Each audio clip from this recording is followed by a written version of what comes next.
να δούμε λίγο της Groundtec, το GR3, το Plus. Να δούμε τη χρησιμότητα που έχει ένα γεωφυσικό μηχάνημα. Γενικά τα γεωφυσικά μηχανήματα μας γλιτώνουν από πολλή ταλαιπωρία και από πολλές κάψεις. Εδώ βλέπουμε τις πραγματικές εικόνες εδάφους. Σε τι σχήμα έχει, σε τι βάθος βρίσκεται και τι αγωγισμότητα μετάλλου έχει. Πάμε να δούμε τη λειτουργία του. Για να λειτουργήσει χρειάζεται ο αισθητήρας και ένα τηλέφωνο. Ανοίγουμε τον αισθητήρα και μπαίνουμε στην εφαρμογή μέσα της Groundtec. Εδώ έχουμε κάποιες επιλογές. Πώς θέλουμε να λειτουργήσουμε τον αισθητήρα. Πάμε να τα δούμε από κοντά. Λοιπόν, η εφαρμογή μας βγάζει το Ground Scan που είναι, θα το δείξουμε με βήματα κάτω στο έδαφος, το Live Scan, το Files που είναι τα αρχεία που αποθηκεύουμε κάθε σάρωση που κάνουμε και υπάρχει και τα Setting.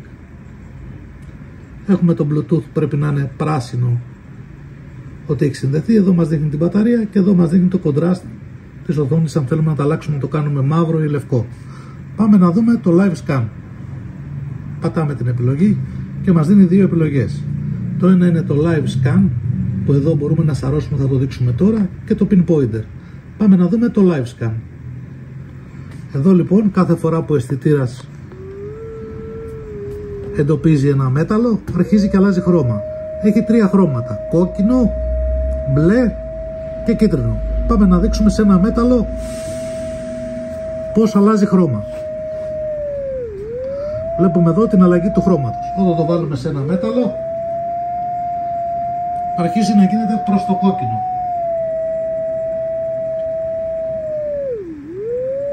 Αυτή είναι η μία λειτουργία. Με αυτόν τον τρόπο μπορούμε να δούμε γρήγορα στο έδαφος αν έχουμε μεταλλικό αντικείμενο ή είναι εδαφικές συνθήκες. Πάμε να δούμε τώρα τη λειτουργία Pinpointer. Εδώ λοιπόν ο αισθητήρας παίρνει κάποια νούμερα και μας λέει το τι αγωγημότητα έχει το μέταλλο. Έτσι κάθε φορά που το κινούμε στο έδαφος με όποιο ρυθμό θέλουμε, δεν έχει σημασία να κάνουμε βήματα, μπορεί να δουλέψει και οριζόντια και κάθετα. Εγώ το δουλεύω αυτή τη στιγμή, θα το δείξουμε και οριζόντια και κάθετα, οπότε μπορούμε να πάρουμε αριθμητικές μετρήσεις γιατί το μέταλλο υπάρχει. Πάμε να δούμε τώρα το Live Scan. Πάμε λοιπόν να κάνουμε το Ground Scan. Επιλέγουμε τις επιλογές που θέλουμε, τις ρυθμίσεις που, τα βήματά μας, πόσο θέλουμε να κάνουμε και πατάμε το Start. Και αρχίζουμε και κάνουμε σάρωση. Βλέπουμε ότι στη λαβή μας έχουμε ένα διακόπτη. Το πατάμε κάθε φορά που θέλουμε να κάνουμε σάρωση. Πάνω έχουμε μία πηξίδα που αν αλλάξουμε πορεία μας λέει δεν μπορεί να γίνει σάρωση. Πάντα η πηξίδα πρέπει να είναι στο πράσινο. Αυτό σημαίνει ότι ξεκινάμε από βορρά προς νότο και πατάμε κάθε φορά τη σάρωση. Κάθε βήμα που κάνουμε, ανάλογα το πώς το έχουμε ορίσει, κάνουμε σαρώσεις. Όπου βρει μέταλλο κοκκινίζει και μας φτιάχνει την ανάλογη εικόνα, το τελειώσουμε τη σάρωση, το τι αντικείμενα έχει βρει στο έδαφος. Αφού τελειώσουμε τη σάρωση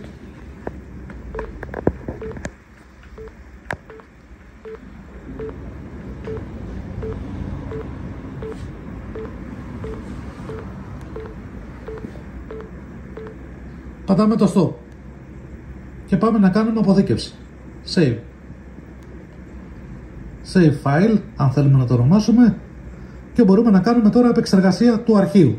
Πάμε εδώ και επεξεργαζόμαστε είτε το όνομα ή οτιδήποτε θέλουμε να γράψουμε. Και το έχουμε αποθηκευμένο το αρχείο μας να το δουλέψουμε μέσα στο τρισδιάστατο με τα διάφορα φίλτρα και τις εικόνες που μπορούμε να λύσουμε. Γενικά είναι νέας τεχνολογίας γεωφυσικός ανιχνευτής που φέρει πολύ καλά αποτελέσματα, πολύ εύκολο στη χρήση και πολύ κατανοητός τα αρχεία που βγάζει.